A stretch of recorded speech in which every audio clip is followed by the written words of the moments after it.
In today's show, it's time to look at players who have been underperforming, players who have been overperforming, and go through whether that's going to stick or not. Michael Bolton. Thanks, Josh. It's Michael Bolton here, and it's time for another episode of the Locked On Fantasy Basketball Podcast. Let's get to it. Let's get to it, indeed. You are Locked On Fantasy Basketball, your daily fantasy basketball podcast, part of the Locked On Podcast Network.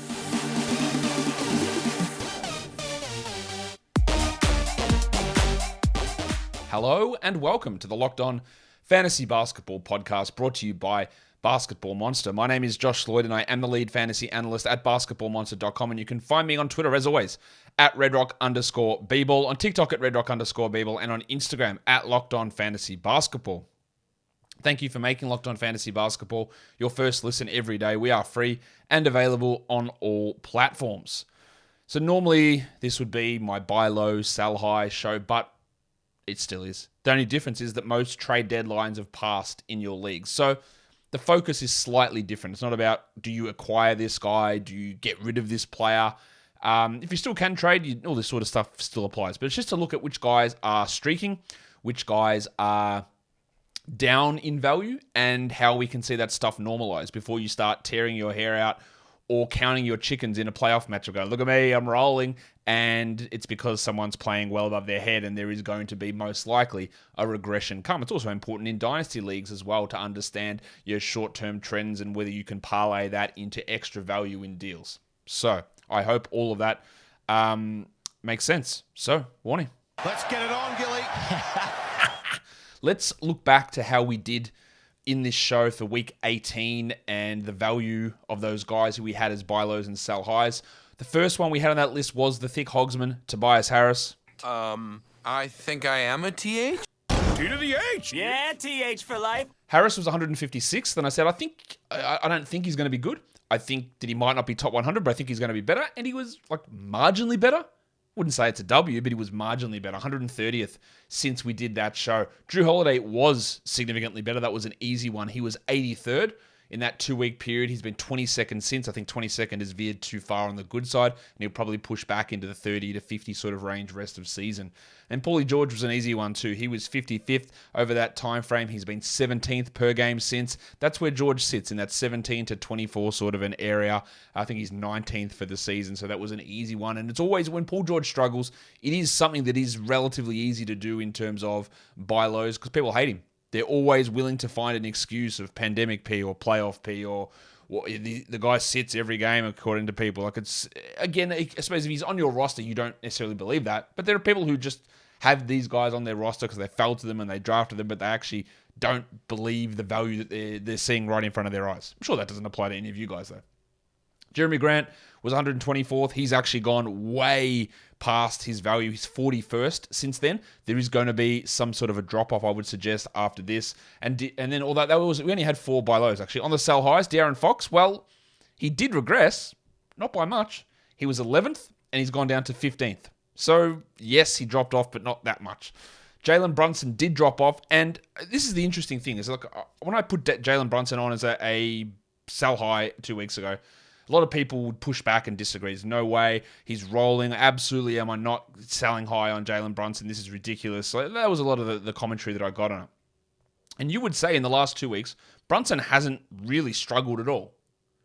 Yet he's been 59th per game in fantasy leagues since then. Because he's been great, but what he was doing in those 2 weeks prior was amazingly unsustainable. It just wasn't going to stick at that level. And as always, when we talk sell highs, if someone wants to give you a top 25 guy back, you do it. Otherwise, you do just enjoy what happened. And if you do get a top 25 guy back who's played at a top 25 value over those 2 weeks, then it's a huge W. Like, then you actually extracted value, because Brunson's been 59th since then. Derek White was 27th. We knew that there was going to be a fall off. It's been pretty significant. It does help now that Rob Williams is back out, that White will keep starting, but he went from 27th to 149th.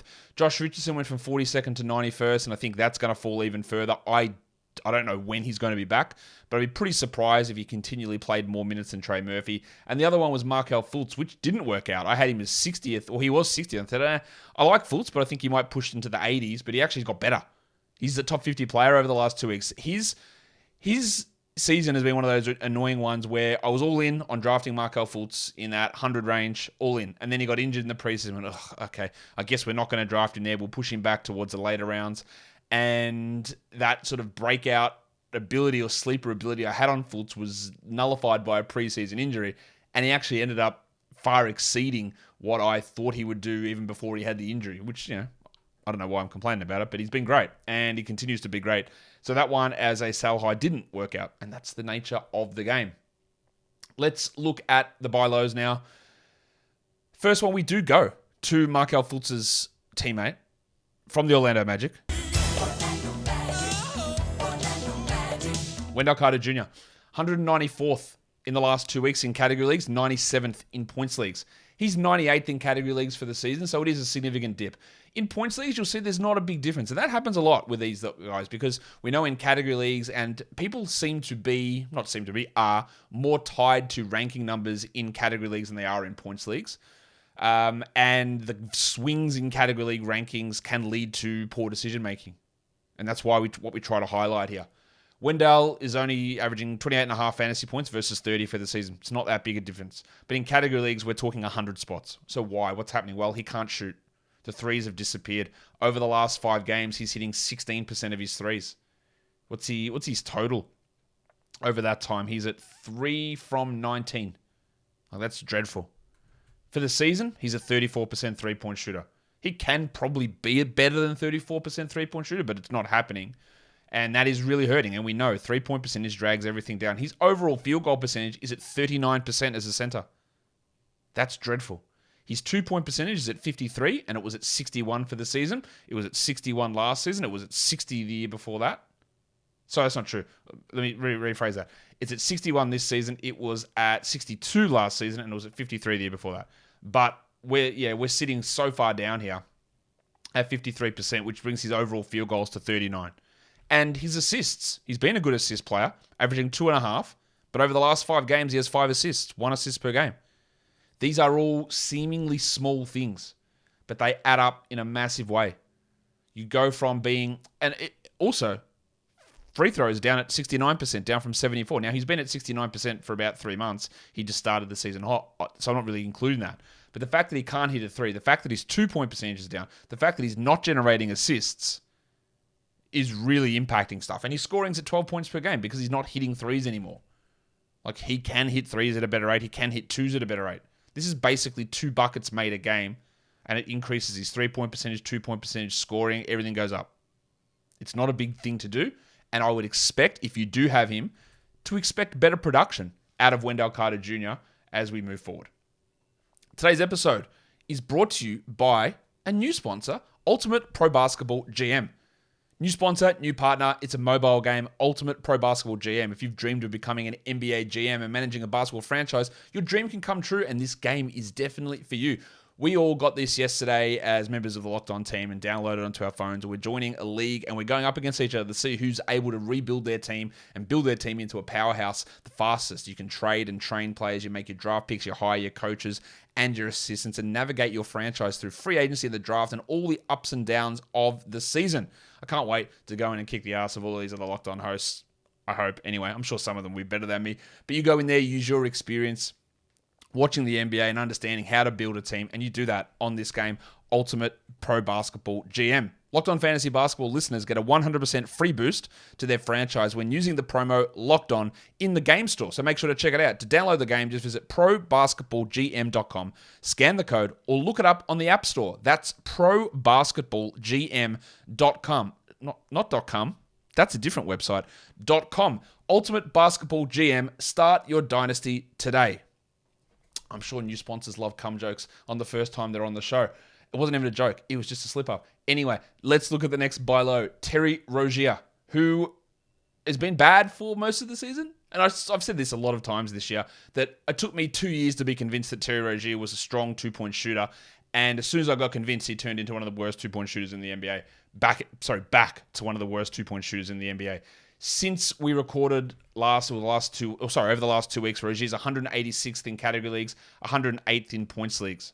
And for the majority of that time, LaMelo Ball has been out. So the expectation was that without LaMelo, you'd see more usage for Rozier. Hopefully he's fixed his efficiency, would see more assists, but that just didn't happen. He's averaging just 28 fantasy points over this time versus 35 for the season. It's a big, big dip. Big dip. So what's happening?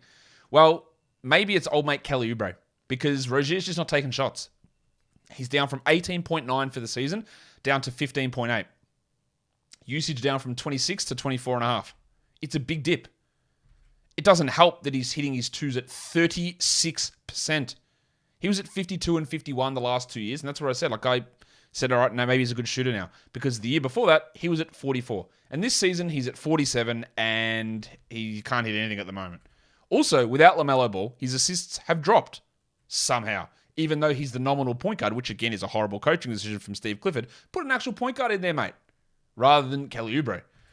He's at 4.2 assists versus down from 4.8 for the season. It's frustrating. He just can't, is he a shooter that can't shoot? Is he a point guard that can't pass? I guess the answer to both those questions is yes. I say all this expecting some sort of improvement here from Rozier. I expect that he doesn't be a 35% shooter from the field, which is what he is over the last 6 games.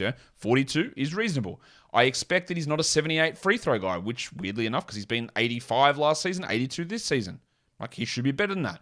I expect that we get more than 4.2 assists. Is that too much to ask for? Some of his bad steal numbers, they've corrected. That's back on track. But he just can't shoot, and his usage and field goal attempts have dropped, as have his assists. So he's just less involved in everything. I think it's going to improve, but I don't know. I do feel pretty confident it's going to improve from here, though. From 186, he'll definitely be back inside the top 100, and it's not going to take much. It's just going to get back to even bad 2-point percentage versus atrocious 2-point percentage, which is where he's at.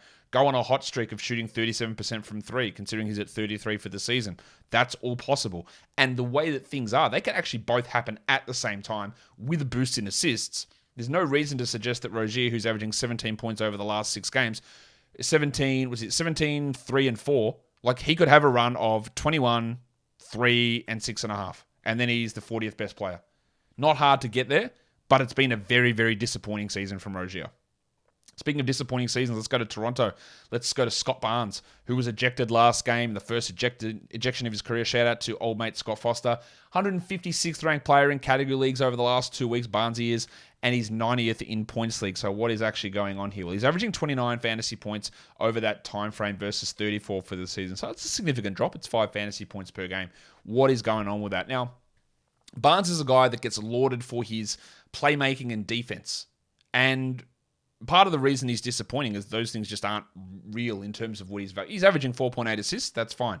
That's not elite. He's averaging 1 steal. That's definitely not elite. He's averaging 0.9 blocks, which is okay. But overall, he's been a big disappointment this season. But it's gotten worse because the shooting, which is a problem all season, has gotten worse as well. Down from 76 from the line down to 71. That hurts. He's only taking 2.5 attempts per game, but it hurts. But he's also shooting 43% from 2, down from 50 for the season. He was at 54 last year, so he just cannot hit 2-pointers. And that drops everything down.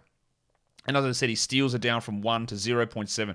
1 is still not great, but now he's even getting fewer steals, 0.7 steals over his last 7 games. He's shooting under 40% from the field, and he's shooting under 28% from 3 over his last 7 games. Now, his 3-point shooting is under 30 for the season, so it's been bad all around. But his inability to score at the moment, his inability to hit 2s or 3s or free throws or get steals or see his rebounds drop with Pirtle there, 1.6 rebounds down, that's a concern. And assists down as well. There are a lot of things here, I think, to be concerned about with Barnes. But in saying all of that, I do expect an improvement. I expect that he's not going to be a 40% field goal guy. That should jump up. I think there's a chance that the free throws jump back to 74, 75.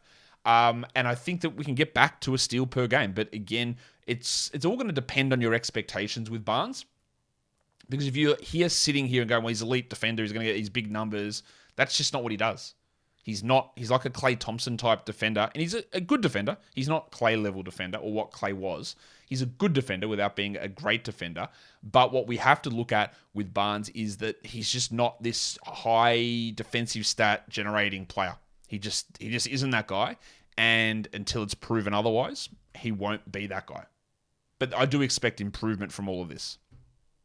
Let's go to Washington and go to Bradley Beal, who I do have on my buy low list here. Beal was on the sell high a couple of weeks ago, and he's sort of going up and down, up and down. Over the last 2 weeks, he's 90th in category leagues and 38th in points leagues. Interestingly, his points league difference not that much. He's actually averaging more fantasy points over the last 2 weeks than he is for the season. But in category leagues, he's well down. Well down. And that's an interesting thing, I think, anyway. 39 versus 37 fantasy points. So what's happening? Can't hit free throws. Last 6 games at 75%. When you are a guy who's at 84% from the season, which is a positive, it's a positive, it's not a super strong positive, but it's a positive. But you go from a positive to a negative from 84 to 75, then that is like a one standard score switch from 0.5 to negative 0.5. It's a big difference. And again, it doesn't seem like much. 75, it's not bad. 84, it's pretty good. But it is big. It's a big, important difference. The other thing is he can't hit shots. His shooting has dropped way off. 46% from 2. He's at 55 for the season. Now, the 55 for the season is like a career best for Beal. So maybe we could have expected some regression, but down to 46, that's a very, very low number. And that has brought his overall field goal percentage down from 51 down to 44. Taking him from, again, a positive in that category, to, given his volume, to a significant negative, because he's taking 21.5 attempts per game at 44%, turning him into a punt field goal guy. Also, this is a guy that in the past has been a big steals guy. Now, a lot of people did think that we'd get big steals back from Beal this season. I didn't think that, but I also didn't expect him to go to 0.8. That's a very low number, and then somehow getting worse. Half a steal a game over the last 6 games. There is significant room for Beal to improve. I think he's like a 40 to 50 ranked guy rest of season. Not 90s, but it's just a couple of things here. Hit a few more 2s, hit your free throws at your normal level, and bang, we're back in business. Last buy low. It's Big Vucevic. Yep, Big Nick Vucevic is down. 88th in category leagues, 67th in points leagues. He's averaging 33 fantasy points versus 39 for the season. He's been pretty good this season. I know if you look at total rankings, including turnovers, he'll be like the 7th best player, which again should illustrate to you while using total rankings and 9cat value is a horrible way of valuing players, because under no circumstance does that translate to anything, and Nick is not a top 10 player, very clearly, right? But we say this, that he's going to improve from here. What is happening to drop him way off? Well, shots. Just if you want to summarize this show, it's always like, shots aren't going in, or shots are going in at a really high rate. That is the thing, and it's often hidden because it's the biggest impact, as you're well aware, is 3-point percentage. And on fantasy sites, when they list the stats, they only list the stats that are included in the categories you count. And for most leagues, 3-point percentage isn't. Yet it's the thing that influences form the most. So he's hitting 22% of his threes. That's obviously dreadful. He's only at 32% over his last 27 games, which is not particularly good, but this is a guy that should be hitting over 30, like 32, 33, and that has an impact. It drops his overall field goal percentage. But what he's also done is in this time frame decided, well, I'm not hitting free throws anymore either. He's actually down to 74% over the last 27 games there too, and he's at 81 for the season. But he's had some big fluctuations in his free throws. The last 3 years, 78, 84, 76. And he is at 81, but it has dropped way off. Also, where are the rebounds? 9.2 rebounds versus 11.2. That is, again, when your biggest strength is rebounds, his Z score for rebounds this season is at 2.11. Yeah, elite of the elite at 11. You go down to 9.2 and his Z score is 1.2. So you've lost 1 full standard score worth of value. Tie that in with losing 3 percentage points on your field goals, with losing 9 percentage points on your free throws, and the fact that you never get steals or blocks. Not great. I had someone tell me that they were so disappointed in Giannis this season, they traded him away for Vooch, and they've been so happy with the results because Giannis doesn't get defensive stats. I think Vooch's value is one of those ones that is entirely inflated by the rank number that appears on your fantasy site, because it's not that good, and he's in a real struggle at the moment. And this is me pumping up Vooch, saying, hey, he's not this bad. He will jump up from where he is. He will be better than what we're at here, because that field goal percentage and the free throw percentage will likely increase. But in saying that, he's at 51 for the season from the field. He was at 47 last season, 48 the year before that, 48 the year before that. So don't be surprised. Again, it probably can, because the 3 points are going to jump up. But maybe he sort of sits in this area. Huh.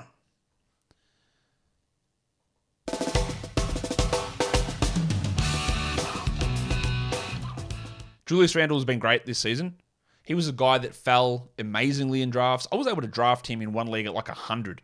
And I was not particularly high on Julius Randle this season. I was higher on him than a lot of others, but still not that high and obviously way off where he's actually been.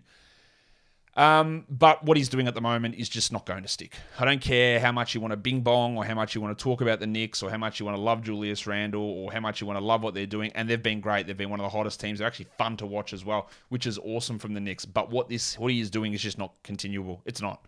He's averaging 46 fantasy points versus 44 for the season. That's not that far off. But when you look at category leagues, he's 12th over the last 2 weeks. 16th in points leagues, but 12th in category leagues. Doing that while generating a combined 0.7 steals and blocks, 0.5 steals and 0.2 blocks. And that's fine because he never does that. He's never going to get defensive stats. He's also reduced his rebound numbers as well. So he's gone from 10 rebounds down to 7 rebounds over the last 6 games. Somehow jumped up to be the 12th ranked player. But what is going to change here? Well, it's really, really simple. He's hitting 48% of his threes. It just isn't going to continue. You hit 48% of your threes and your field goal percentage jumps way up too. He's at 54% from the field when he's at 47% for the season. From a negative into a positive. A big switch. It's just simple stuff. His free throws also at 80%. Now that might stay. I don't really trust Julius Randle to be an 80% free throw guy, but that might stay. The other thing that bears mentioning or bears watching is that his field goal attempts, and they started off pretty low this season, and they've kept creeping up and creeping up. He's up to 21 attempts per game over the last 6 games, up from 18 for the season. But he has been able to maintain a usage of over 30% over the last 40 games. So that one might stick. It's just, to me, the shooting. Like 48% from 3 is not real. He's at 36 for the season. He's not going to stick at that level of shooting. Nobody is. So expect a regression from Julius Randle. If you do have the ability to trade, don't accept anything that's not a top 20 player. And if you get it, fantastic. Well done to you. That's great. Because when Julius Randle gets cold, he's like the 130th best player because he shoots 30% from the 3-point line and 42% on 30 attempts. And it's dreadful with no defensive stats to back it up. But if you can't get a good trade, you roll with it, you enjoy it. Just if you are relying upon big Julius Randle stuff in your playoffs, there's a big red flag there that is going to, at some point, drop off and hurt. Today's episode is also brought to you by FanDuel. The midway point of the NBA season is here. Now is the perfect time to download FanDuel, America's #1 sportsbook. New customers get a no-sweat first bet up to $1,000. That's bonus bets back if your first bet doesn't win. Just download the FanDuel Sportsbook app. It's safe, secure, and super easy to use. And you can bet on everything from the money line to point scorers and three-pointers drained. Today's games, let's have a look. Those New York Knicks, they are 10-point favorites over the Hornets. I actually think they'll smash them. I think they'll win by more than that. Maybe Randle hits 60% from 3. But you can go check out all of the individual player props. You can look at the lines, the totals, the spread. All of that is there. And FanDuel even lets you combine your bets for a chance at a bigger payout with the same game parlay. So don't miss your chance to get your no-sweat first bet up to $1,000 in bonus bets when you go to FanDuel.com/lockedon. That's FanDuel.com/lockedon to learn more. Make every moment more with FanDuel, an official sports betting partner of the NBA. And don't forget to gamble responsibly. Well, that took a long time to do buy lows. I hope the sell highs don't take that long. Let's go back to Chicago. And of course, I'm lying because I just did sell highs already. So I don't know why I'm telling you that they were buy lows, because we just had a sell high in Julius Randle. Anyway, that's fine. What's wrong with me? Let's go to to Zach Levine, who is a sell high here. He's 14th over the last 2 weeks, 35th in points leagues over that time. He's averaging almost 40 fantasy points versus 37 for the season. And much like the aforementioned Julius Randle, Levine is doing it because he cannot miss. 51% from 3, 61% from 2. That has brought his overall field goal percentage to 58%. And I've said this many, many times. You will see NBA social media, basketball social media, NBA Twitter, Instagram, and they'll post, Zach Levine is on fire. He's averaging 31 points on 58, 51, 91 splits. And everyone will praise that, rightfully so, right? Man, Levine killing it. Yes. Me, on the other hand, look at that and go, oh no, he is going to be shithouse coming up, because nobody maintains that. This is great. but I look at that and go, oh, massive outliers. Massive. And it's hard to just always look at a good performance and go, well, that's not going to stick. But it's sort of the nature of what we have to do here because it just isn't going to stick. He's a 38% three-point shooter for the season, so he's 13% percentage points above average. He's 7 percentage points above average in his twos, and he's 6 percentage points above average on his free throws. His true shooting for the season is 61. Over the last 2 weeks, it's 72. It is not going to stick. And of course, three-point percentage influences your threes made. It influences your scoring. Your two-pointers influence your field goal percentage and your scoring. And your free throw percentage influences your free throw percentage and your scoring. He is going to lose a lot. Those 31 points a game, they're going to fall off. They just are. His usage is up at 31%, and often if a player gets really hot streak like Levine at the moment, more shots get fed to him. And then when they don't go in, he doesn't take the shots. And that is going to be a problem here. So I wouldn't be shocked if we have a run where Levine is 60th or 70th, because those numbers have just no chance of sticking. And guess what? The next guy, it's the same story. Klay Thompson is a sell high or an overperforming player. He's 23rd over the last 2 weeks, 42nd in points leagues, averaging 38 fantasy points versus 32 for the season. Couple of things here with Klay. Is he a really good three-point shooter? Of course he is. He's at 41% from the season, and at the start of the year, I thought he was cooked. I didn't think he was ever getting back to being this elite guy, and I was wrong. He's been great. But, right, he's hitting 47% over the last 7 games from 3. Probably not going to stick, yeah? Big drop coming, I think. The other thing to watch is usage up at 20 or 30% without Steph. And with Steph, I think it's going to push back to 27, which is where it's been for the season, maybe even lower than that. He's also, and I can't preclude him from being a 90% free throw shooter because he's close to it, but he's at 96% over the last 2 weeks from the free throw line. In fact, I'm pretty sure he's missed one free throw. He's missed one free throw over the last 2 weeks, over the last 7 games. So there is a difference between 89.5 and 95.5 from the free throw line. All of this stuff adds up. He can remain an elite free throw shooter and an elite three-point shooter while still losing 35 spots of fantasy value because that 47 goes down to 42, the 96 goes down to 90, and they're still elite numbers, but elite versus, wow, that's amazingly elite, is a difference in fantasy that doesn't always get captured when talking about the player overall. I feel like every one of these players, and it is because it's true, every one of these guys that I'm going to talk about in the sell highs is just shooting the lights out. And the next guy is Al Horford, who is dominating. Did you think I was going to say that Al Horford was dominating? Because he is. He's 38th over the last 2 weeks. How? Well, 62% from 3. There you go. He's at 38th in category leagues, 76th in points leagues, averaging 6 more fantasy points per game, 31 versus 25 over the course of the season. Now, he has been elite shooting the 3-ball all season, 45%. He hit 34 last season, 37 the year before that, 35 the year before that. So not only is 62% over the last 6 games, which in terms of volume, it's at 23 from 37, like an insane volume. And that's insane. 23 of 37 is an insane run. Not only is there a big drop to get back to what he's shooting for the season, but we're talking about a guy here who's almost 30 percentage points above what he was last season. 30 percentage points. There is going to be a huge reckoning because him falling from 62 doesn't mean he falls to 45. He might fall to 33. And that is just ridiculous. He's hitting almost 4 threes a game over his last 6 games. He's also playing 3 extra minutes per game because there's been a lot of overtime games there. And Rob Williams is out. So I think they'll dial him back down to 30, 31 minutes. And his field goals, which are at 48 this season, are up at 59%. We know the issues with Al Horford this season. He's been a struggle with with the games missed on back-to-backs, the low usage, which he is a low usage player, half a steal, 2 assists, 6 rebounds, but just putting up dominating numbers, not missing any, hasn't missed a single free throw, never taking them, but hasn't missed a free throw, hitting 60% of his field goals, 62%, was it 62% of his threes? It's going to fall off. And he's going to fall back outside the top 100 really quickly. And it's going to be, the fall off's probably going to be pretty messy, which is going to come at the worst time in fantasy playoffs. And the last guy we get to as a sell high is Emmanuel Quickly. Now, I'll tell you why this one is an easier sell high is because the buzz on Quickly at the moment is out of control. Everyone is talking about Emmanuel Quickly. I hear all the time how good Emmanuel Quickly is. how good the Knicks are. Emmanuel quickly somehow now has Marcus Smarted his way into being the favorite for Sixth Man of the Year when he was like fifth favorite a month ago. Very much, again, the way that it happened with Marcus Smart and Defensive Player of the Year last season.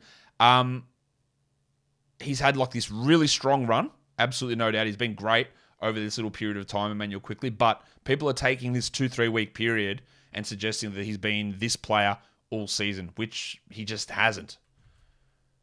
Because we can look at this here and go, he's 40th in category leagues over the last 2 weeks, 55 in points leagues, averaging 35 fantasy points versus 25 for the season. Right? So the 25 for the season, not particularly strong. What's happened over this last little period of time for quickly to jump up and become everyone's favorite player? Well, he's hitting every shot in the world. 64% from 2 versus 53 for the season. 46% from 3 versus 37% for the season. Those are two really obvious numbers that aren't going to stick. And again, people were talking, man, look at quickly. He's hitting 68% true shooting, leading the Knicks, blah, blah, blah, blah, blah. Yeah, but that is just not going to stay. He's not going to be a 68% true shooting guy. Now, over the last 26 games, he's at 63% true shooting, which is strong. Obviously, 51% from the field, 61 from 2, 41 from 3. But I just fear that it's going up and up and up and up, and it's going to come back down. It's really hard for a guard to maintain that level of efficiency. He's also done it while increasing his usage up to 24% over the last 6 games. There's no denying that he's been really good, because he has been 40th best player. But there's a lot of unsustainability there. He's averaging 4 rebounds, under 3 assists. The 21 points is good, but it's coming on 68 true shooting, which again is just not likely to be able to continue. So if you are relying upon Emmanuel quickly, and why wouldn't you, because he's playing really well, just understand that there is going to be a stretch here where for the season he's averaging 13, 4, and 3, and he's the 135th best player. And he's still got a battle with Barrett and Hart and Grimes for minutes, because he played 55 minutes last game, played 22 the game before that, 22 the game before that. Doesn't really hit 30 minutes as a regular thing at all. And some nights he plays 23, 22. And if the shot doesn't fall, then you're not left with much. And that's what's important to do. But if you were in a position to sell high, all of the buzz is flying around quickly at the moment. You might be able to get a really good player back. You might not be. But you might be able to get a really good player back in exchange for him, if you can still trade. And guys, that'll do it for me today. Don't forget to follow this podcast on Apple Podcasts, Google Podcasts, Stitcher, Spotify, and on the Odyssey app. And if you're here on YouTube, thumb it up and leave your comments down below. Guys, we are done here. Thank you so much for listening, everyone. See ya.